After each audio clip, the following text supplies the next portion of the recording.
Welcome to another session of Daily Current Affairs. Today I am not taking daily current affairs but the monthly compilation of July. So we have quite a few topics to deal with today. We have the prelims based topic, we have about 17 topics.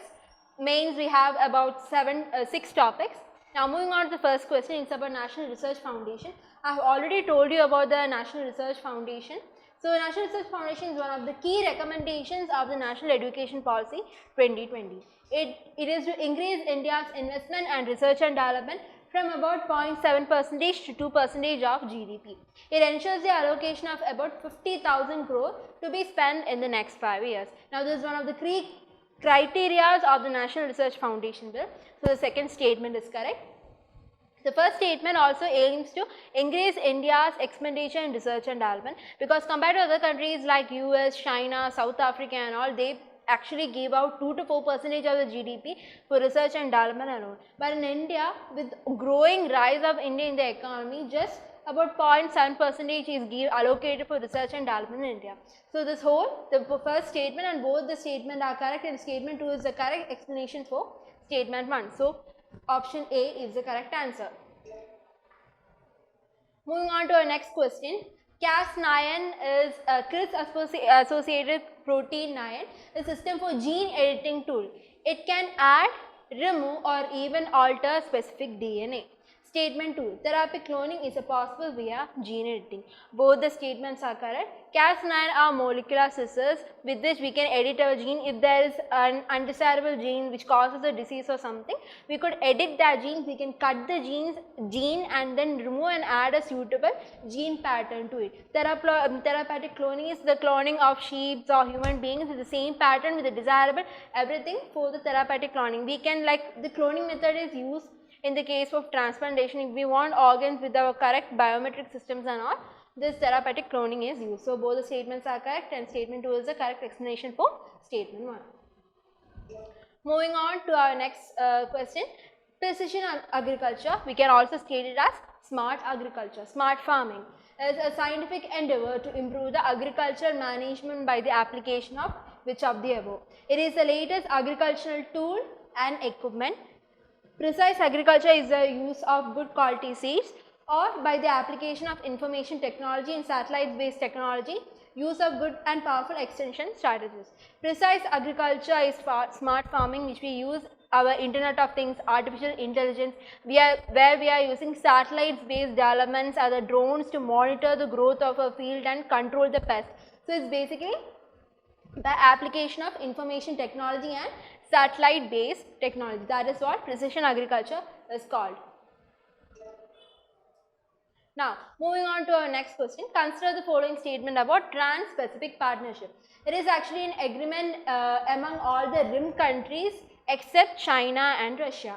It is a strategic alliance for the purpose of maritime security only. UK is set to join the bloc. Now see here, these are all the Trans-Pacific Partnership countries. These are CTP members. US is not a member because US pulled out of this partnership. Now there is currently about 12 members. These are all the members which surround the Pacific Ocean. This basically is a free trade agreement. This actually provides you about 99% of tariff in trades and goods. So the second statement, that is a military organization, military bloc alone, that is a wrong statement. Also this doesn't include China and Russia. This does not exclude. The first statement is also wrong.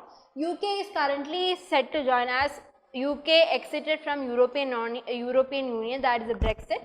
UK is actually set to venture its field in other blocs and all. So UK is set to join the Trans-Pacific Partnership bloc. The other both statements are wrong. Only one is the correct option. Now moving on to our next topic. The Black Sea Grain Initiative is mediated by the United Nations with Russia, Ukraine and Turkey. It talks about the transport of grains and wheats from a port, Krim and Crimea. The first statement is correct, as I have already told you. There is a global shortage of grains and majority of the grains production and export takes place in Russia and Ukraine. So the counter this stand to ensure the food security in rest of the world and not to increase the inflation level in the grains, the UN mediated with the help of Turkey to a Black Sea Grain Initiative, with which the grains will be transported from 3 strategic ports in Ukraine.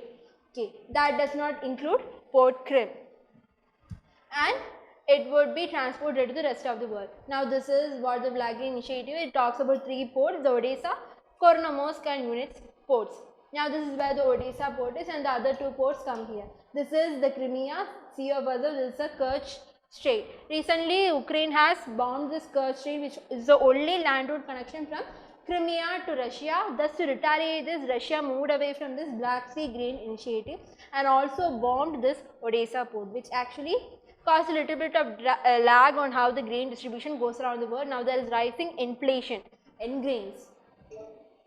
Now moving on to our next topic, multidimensional poverty index, which is developed by the Human Development Initiative UNDP, United Nations Development Program, in support. Now deprivation of education, health, assets and services at household level is one of the key factors of criteria of multi-development poverty index. Purchasing power parity at national level, extension of budget deficit and GDP growth. This multi-dimensional poverty index is based on 3 axes. Is our access to basic services, our access to health and our access to education. It does not depend upon the purchasing parity power or even the budget deficit. Thus only one statement is correct. This is one of the previous year's question, 2012. I have modified it to a new pattern. Moving on, we had NATO summit recently at Vilnius, which is in Lithuania. So as per now, there are 31 members of the NATO. The NATO's headquarters is in Brussels, Belgium, and North Macedonia is the latest member to join NATO. Now as per the new, Finland is the latest member to join NATO and not North Macedonia. And we could even in the future expect that Sweden will join NATO because Turkey has recently shifted or lifted its ban on Sweden to join NATO. So we can see the recent development as Sweden would also join and then there will be 32 members. Currently there are 31 members and the latest member is Finland and not North Macedonia. Its headquarters is in Brussels, Belgium. So only 2 statements are correct in this. You should also know about the NATO partners, what is the NATO's motive and all. We have discussed in detail in one of my previous videos. So please watch it. Now moving on to the next. New Development Bank has been set up by the APEC. The headquarters of New Development Bank is in Shanghai. The New Development Bank is actually given out by BRICS and not Asia Pacific Economic Partnership. Now there are 5 members of BRICS. We should know Brazil, Russia, India, China and South Africa. The term BRICS coined by Jim O'Neill, who is a British economist.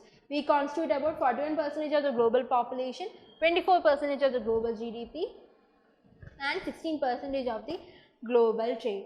We have New Development Bank is an initiative under the BRICS. So, and its headquarters is in Shanghai. So, the first statement is wrong and the second statement is correct. So, we have the first statement is incorrect and the only statement 2 is correct. Okay. You need to know New Development Bank is in Shanghai, it is developed by the BRICS. Moving on to our next question. Fusion rock art of Rudragiri Hills portrays the prehistoric rock paintings of Mesolithic period. It is found in the Guntur district of Odisha. This Guntur district, this Rudragiri Hills are present not in Odisha but in Andhra Pradesh. They have also recently found not just the prehistoric rock paintings of the Mesolithic period but also the periods of the Kakatiya. Kakatiya, like Hanuman's initiative, Hanuman carrying the Sanjeevani tree. These are some of the illustrations that have been found from this fusion rock art that is found in the Rudragiri Hills, the Guntur district of Andhra Pradesh. So only the first statement is correct and the second statement is incorrect. Now moving on to respect with heat waves, we have been witnessing a lot of climate change and heat waves is affecting all over the globe. There has been recent wildfires in Greece, heat waves in United States, heat waves in India as well. So we need to know a lot about heat waves and how it's affecting the global climatic temperature. It is a period of abnormally high temperature. The maximum temperature for plains is 30 degrees Celsius and for hilly areas is 20 degrees Celsius. Heat waves cause health impacts like hydration, heat cramps and heat strokes. The first statement is correct. When there is an abnormally high temperature in a particular area for more than 4 to 5 days, it causes heat waves. The maximum temperature of plains is 30 degrees. No. For plains, it is 40 degrees. For hilly areas, it is 30 degrees. That is how the heat waves affect in a particular region. So, the second statement is wrong. Heat waves cause health health impacts like hydration, heat cramps and heat stroke. That's the correct statement. So only 2 statements are correct in this question. Moving on to our next, Biological Diversity Act of 2002 was implemented to enact our Conservation of Biological Diversity Act of Rio Summit 1992.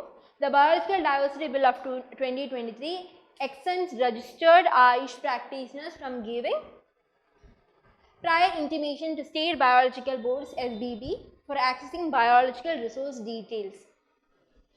Now, this first statement is correct. The Biological Diversity Bill is brought out to amend the Biological Diversity Act of 2002, and this Biological Diversity Act of 2002 was brought in to enact the CBD, that is the Conservation of Biological Diversity Act, which was given out by the Rio Summit. Now, the second statement is also correct. This is one of the key provisions given under this.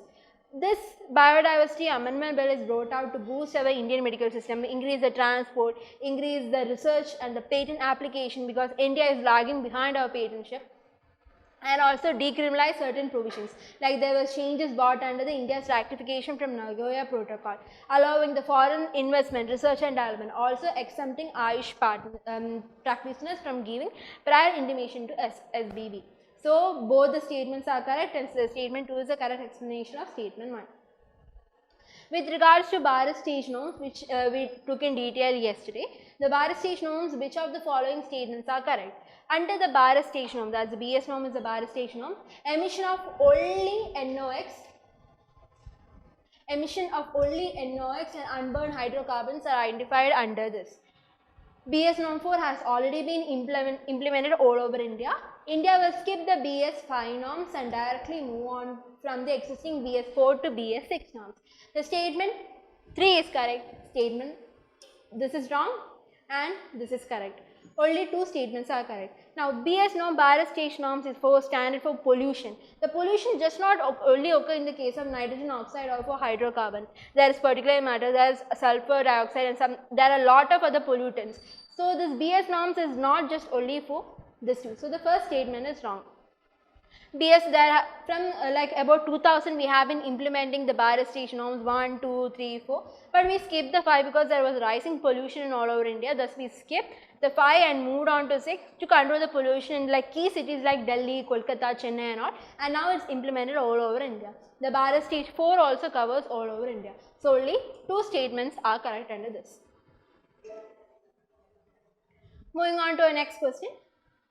Leprosis is caused by a virus, Leptospira. It is a zoonotic disease, which means it gets transferred from animals to human beings. Disease is more prevalent in warm and humid countries. The leprosy is not caused by a virus but by a bacteria. And the second statement is prevalent in warm and humid conditions, like in tropical climates. These kind of virus thrive in these kind of climates. So, only statement 2 is correct, statement 1 is incorrect. Now, you see here. It gets transmitted from dogs and humans and all, and it gets transferred via contaminated water or urine of these animals. It comes in contact with our eyes, mouth and nose, and breaks into our skin, thus causing this kind of bacterial disease in our human beings. This is prevalent in the warm and humid countries and tropical countries. This is how it gets transferred from the urine of rats, from dogs and cattle to finally human beings. Now, Ludwig angina is a rare skin infection which occurs on the floor of the mouth underneath the tongue. It is a bacterial infection caused by bacteria Streptococcus and Staphylococcus. Both the statements are correct. This is actually a rare skin infection which occurs in the floor of our tongue. You see, that is the infection that is causing down here. This is a bacterial infection. These are both the bacteria that has been mentioned here. It occurs after there is a toothbrush, or if we are not very hygiene enough, or we are not brushing properly, or if there is mouth infection or injury, these kinds of bacteria develop. Like it's caused due to poor dental hygiene, or reason if we have a tooth extraction, if it's not done properly also we can there may be swelling of tongue, we may experience breathing problems because there is swelling underneath here. Also difficulty in swallowing, eating, talking and all. These are some mentioned here. So both the statements 1 and 2 are correct in it. It is a rare infection caused Ludwig angina, and then it's caused by bacterial infection. So both the statements are correct here. Now, polio vaccination. I took in detail about polio in one of my classes. It is caused by a virus, caused by polio virus. It affects the nervous system and could cause permanent paralysis. That is a correct statement. The global polio eradication initiative eliminate all the form of polios. This is a wrong statement, and by 2010 that is also wrong. To eliminate only wild type of polio virus, not all type, only wild type of polio virus by 2000. Injectable polio vaccine could cause vaccine derived polio virus and vaccine associated paralytic poliomyelitis. It's not injectable but oral type. There are two types of vaccination which we take for polio. One is oral and one is injectable. Since oral means it's like created by an active pathogen but with a weaker one, but injectable is in an inactive pathogen. This was mainly used in developed countries because they had more funds and more research development in it. But India being a poor country, we only had means for oral vaccination, and now that oral vaccination, their active pathogen, weaker state active pathogen that was given to our body is mutating and creating vaccine derived polio virus and VAPP. So, it's caused by oral polio vaccine, and the global eradication policy given out by who? WHO is to eliminate only the wild type of polio virus, that is type 1, type 2 and type 3, 3 types of wild type polio viruses.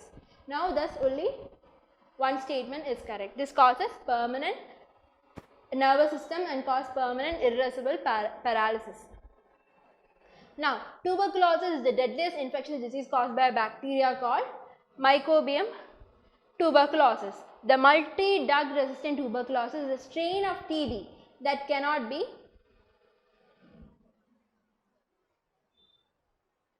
The MDR TB is a strain of TB that cannot be treated with the two most powerful first line treatment of TB drugs. Bedaquiline is to treat the multi-drug resistant TB.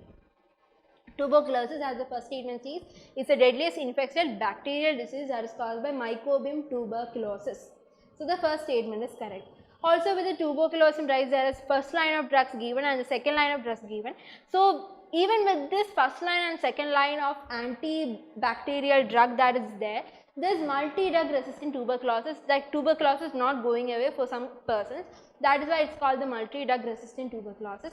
For this, particularly for bedaquiline, is an actual medicine administered for this MDR TB. Now, this has been in bedaquiline has been in news because Johnson & Johnson J&J are actually watching for its patentship again, which has been expiring, and India has denied patentship for Johnson & Johnson alone and giving out this medicine to be created by the Indian people or Indian companies locally. So, this is more available to everyone and it's more cheaper.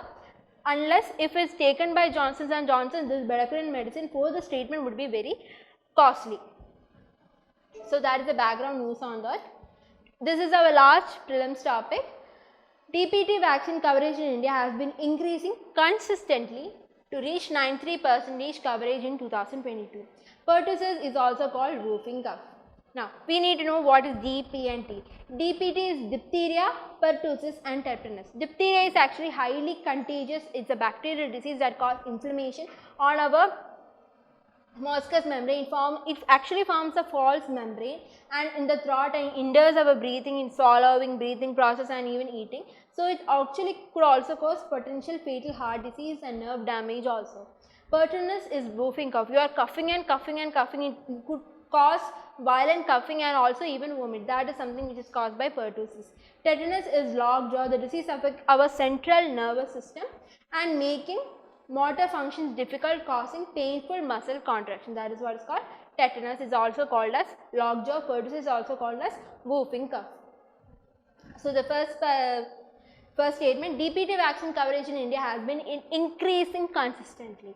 No, because we have had COVID in between. So, there was a lot of medical office facilities going into COVID way. So, increasing consistently is a wrong statement. In 2021, we had a coverage of about 91%, which went into, in 2022, we got a coverage of 93%. That is the recent data. Pertussis is also called as whooping cough that causes respiratory infection. So, only statement 2 is correct and statement 1 is wrong.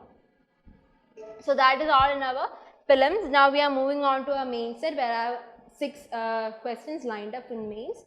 India's priority lie in addressing its own regional dynamics. Discuss the statement in place of based on America's invitation to join NATO plus. So we need to analyze the key statements. What is like, we need to analyze the perspective of India and NATO plus. The demand of the question is to write the positive and negative. What happens if India joins NATO, and what would happen if India doesn't join the NATO?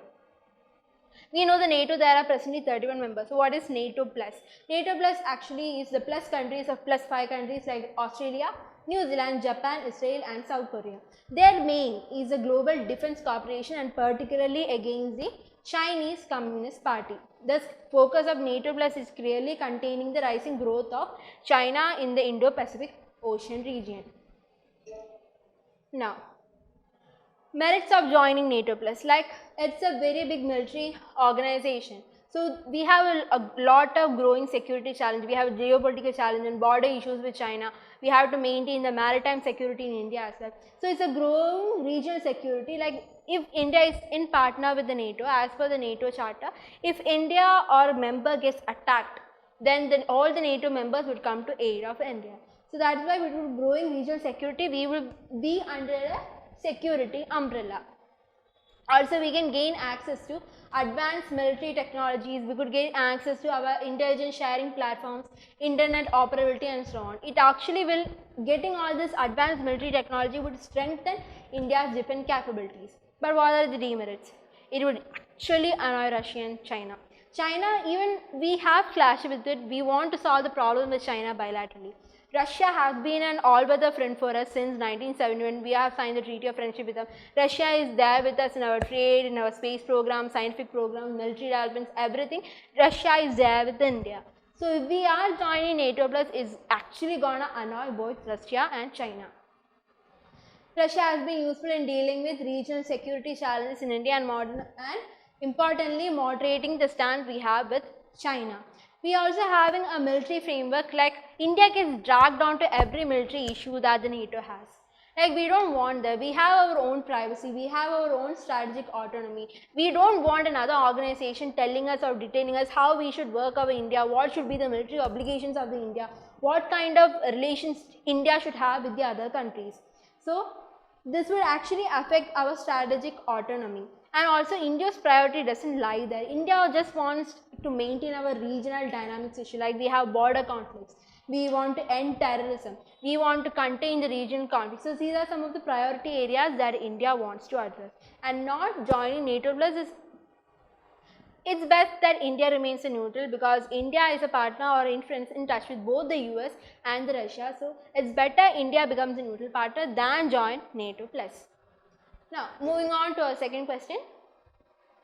How do you think the implementation of UCC, Uniform Civil Code, is going to affect the customary laws of the tribes in India? UCC has been in judgment recently because the 22nd Law Commission is talking about how the UCC implementation is wanting to, what are the rules and regulations of what they are concerning about UCC. The demand of the question is explain what UCC is. We have to mention Article 44 in our constitution, which specifically talks about the UCC.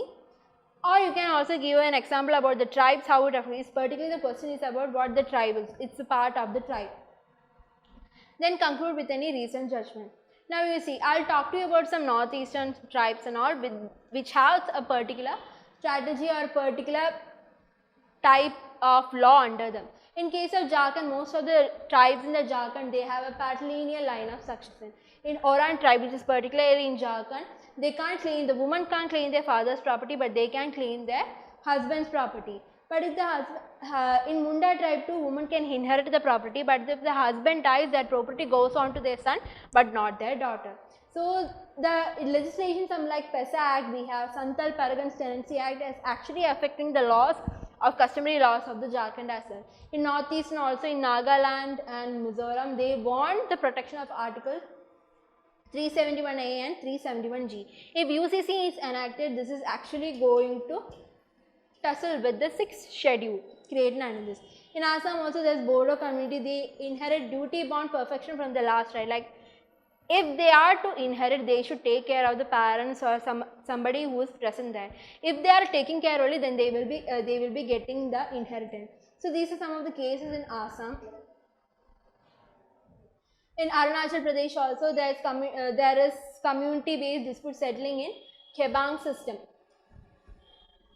it recognizes the village authority of Assam. It's not about inheritance here, it's about the judicial system where everyone is a winner and the village headman need not be their jury, member of the jury, and they could take assistance from the neighboring village also. This is about the judicial system that actually takes place in Arunachal Pradesh. In Nagaland also, Naga law, customary law, women can't inherit land.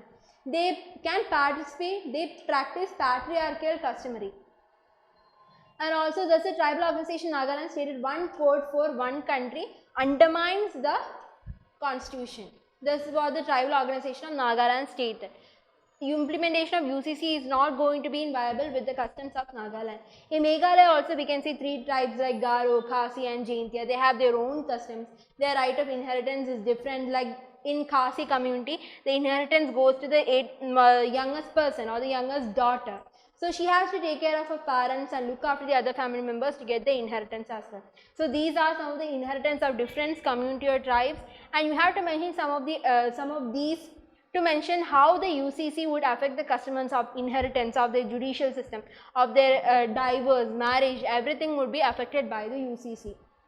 You can mention this 21st Law Commission as a conclusion, which stated that India is not currently in a position to implement UCC because we still need a lot of development, and presently what we can do is we can make changes in the personal laws like Muslim personal laws, Hindu personal laws. We can make and modernize so that everything goes perfectly well. India is not ready for UCC yet. That is what the 21st Law Commission has stated. Now moving on to our third question, why is there a need to develop a semiconductor industry in India? What are challenges and policies adopted by the government to address the same? Now we have seen a recent surge in semiconductors. Now there has been shortages in semiconductors, so there is a huge need for development of semiconductor. Recently there was a semicon conclave that was conducted in Gandhinagar. In that the Prime Minister Narendra Modi said that they want India to be a global hub in the manufacturing, design and also technological development in the case of semiconductors. Now we can mention as an intro what is semiconductor. Semiconductor, their conductivity lies in between an insulator or a conductor, or as you can become a fact like India's present stand in the semiconductor is about USD dollars 27 million. Out of 27 billion, out of which 90% are imported from countries like this. So India, to bring down the import cost and become a global hub for semiconductor, there is a need for India to develop its own semiconductor industry. Now there is a rising demand in India because we need semiconductors for everything, even if it's a mobile, a laptop, for everything, semiconductor is required. Used in critical infrastructures as communication, aircraft, power transmission, we need semiconductor industry for ensuring our national security as well. Also recently we have supply chain constraints and heavy cost of imports because supply chains constraints due to COVID, and also China recently banned the export of silicon and germanium from China. So thus silicon and germanium, some of the critical elements that is required for the production of semiconductors, thus would actually affect the supply and would curtail the production of semiconductors in India. Thus, India needs to develop semiconductors of our own. Now, what are the challenges we face? We have high investment requirement and also long gestation period, because setting up of a single semiconductor fab unit will we need billions of dollars, and for the output from that company or a fab to roll out would take about minimum 2 to 3 years. So there is a long gestation period and a high investment requirement in the case of production of at least a small semiconductor unit. Minimal physical support from the government. Now because government, we also have other priority sectors like health and education, only a minimal amount or minuscule of amount is physical support is accepted from the government. Lack of fabrication capabilities in India. India, like currently DRDO and ISRO have their own fab units. Now for the other semiconductor units and such, there is no others, and only India has only one old fab that is located in Mohali, that is in Punjab. Also I told you extremely expensive fab setup, not just excluding the manufacturing and all, just to set up a fab is very expensive. Now what are the initiatives of India? PLI scheme, Production Linked Initiative Scheme, starting in 2021, where we are going to input about $10 billion to encourage the semiconductor and display manufacturing. DLI scheme, Design Linked Initiative Scheme, especially for fabless, 20 fabless domestic country, basically focus on design sector, semiconductor design.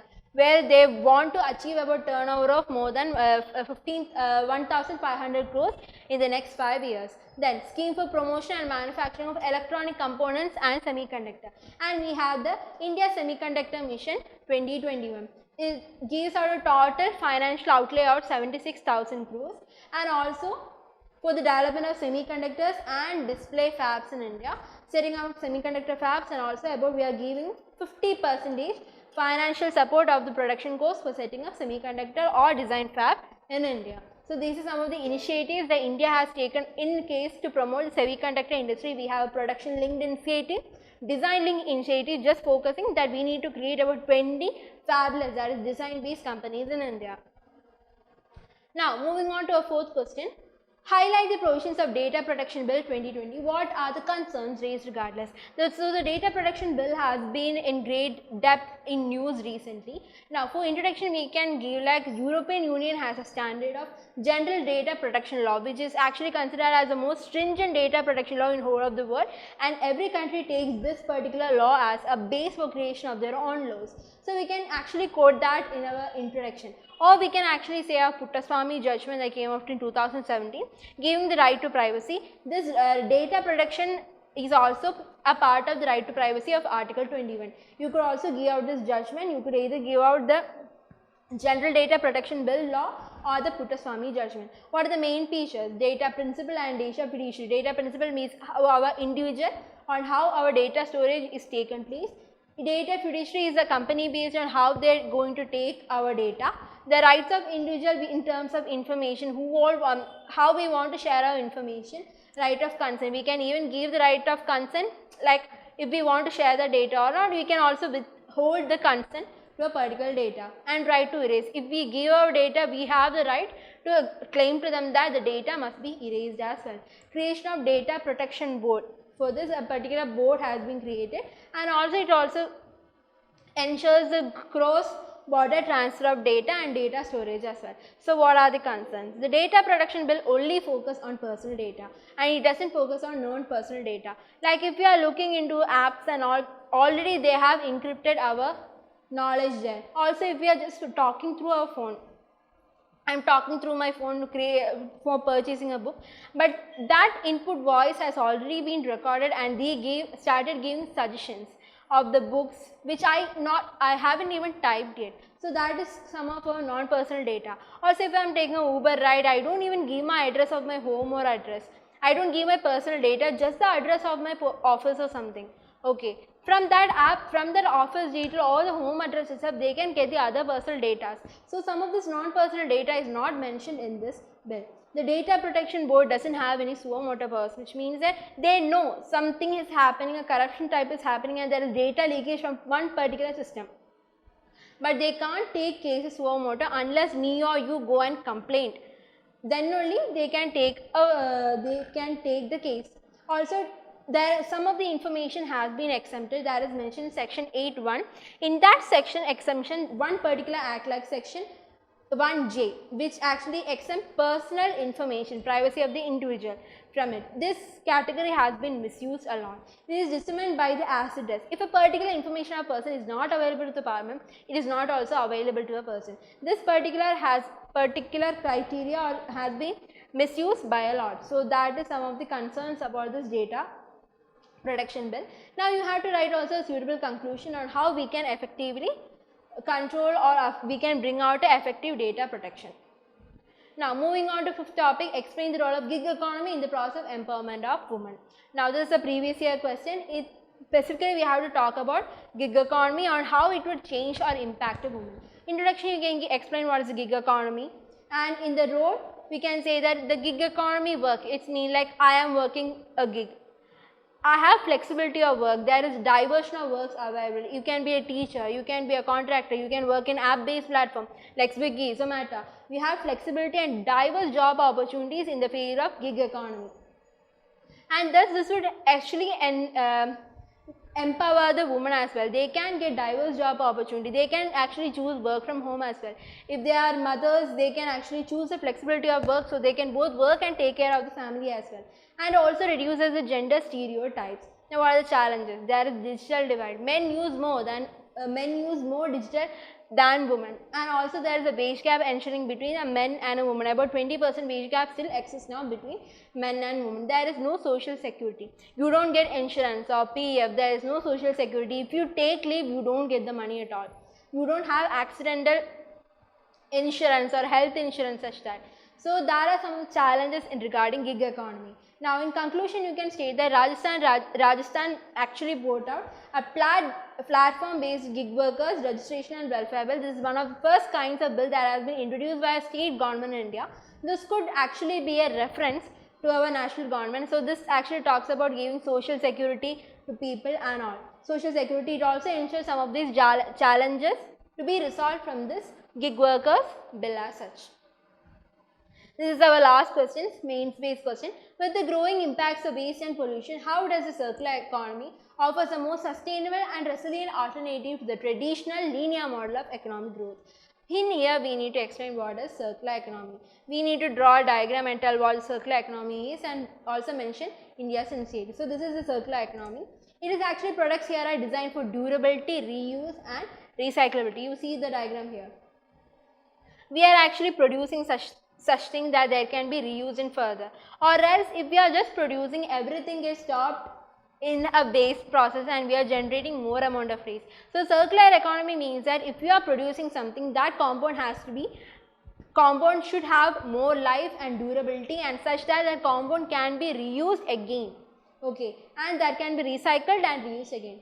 Develop a market for recyclable material, design better product, reduce the waste products. We need to improve the usage, we need to improve the collection mechanism, encourage more recycling and invest in such an infrastructure that we actually grow into a circular economy. Now it has 6 like reduce, reuse, recycle. We know the 3 are.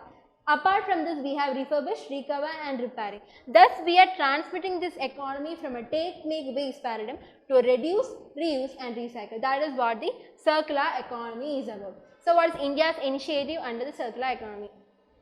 We have waste management rules, plastic waste management rules, e-waste management rules, battery waste management rules.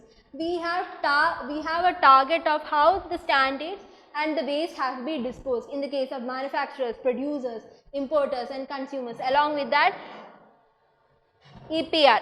Okay, these all has to be maintained. In India, we create about 41 lakh tons of waste annually. Now, out of this, 30 lakh tons of waste have already been allocated for recycling. That is one of the initiatives of waste management rules in India. We have Pradhan Mantri Jeevan Yojana, which ensures financial support for integrated bioethanol project, for creating second generation of bioethanol projects. Now, in India, we have a target of like 20% ethanol blending in our petrol, 5% blending on 5% blending in diesel and all. So, with that, financial support is given for bioethanol projects. Then use of 5% of biomass petals along with coal in thermal power plants. So we can reduce the import of coals, we can reduce the usage of coals with this using biomass petals. We have Gobardhan scheme, that is called the galvanizing organized bioagro resources. We actually convert the cattle dung and other organic waste to compost, biogas and biofuels. Now we have in India, we have over 500 units of biogas plants in India under this Gobardhan scheme itself. We have Satat scheme, sustainable alternative towards affordable transportation, where we are actually promoting greener way of transportation which reduces pollution. So these are some of the initiatives of India under the circular economy. So we have to mention what is circular economy. As I have told you, you can draw a diagram about the 6 R's using this take, make, waste to reduce, reuse, recycle. And then you can also mention the 5 initiatives I have talked to you. And recently in G20 we are achieving circular economy. Recent news is that in the G20, 39 multinational companies have come together to develop a resource efficient and circular economy industrial solution. With that, they are aiming to achieve the circular economy. This was created in sideline with the 4th G20 Environment and Climate Sustainability working groups, and this 39 MNCs, they can be steel, electronics or such, they want to create a circular economy principle which addresses the present environmental challenge rising from plastic, e-waste and chemical waste. So this is some of the important news of July. We have discussed 17 prelims question and 6 mains question. This covers some of the important areas in July. So we will see about from tomorrow onwards, from August, we will start being we will be starting the new cycle. So thank you, have a nice day. You can get the PDF of this from our Telegram channel, Gallant IAS. Thank you.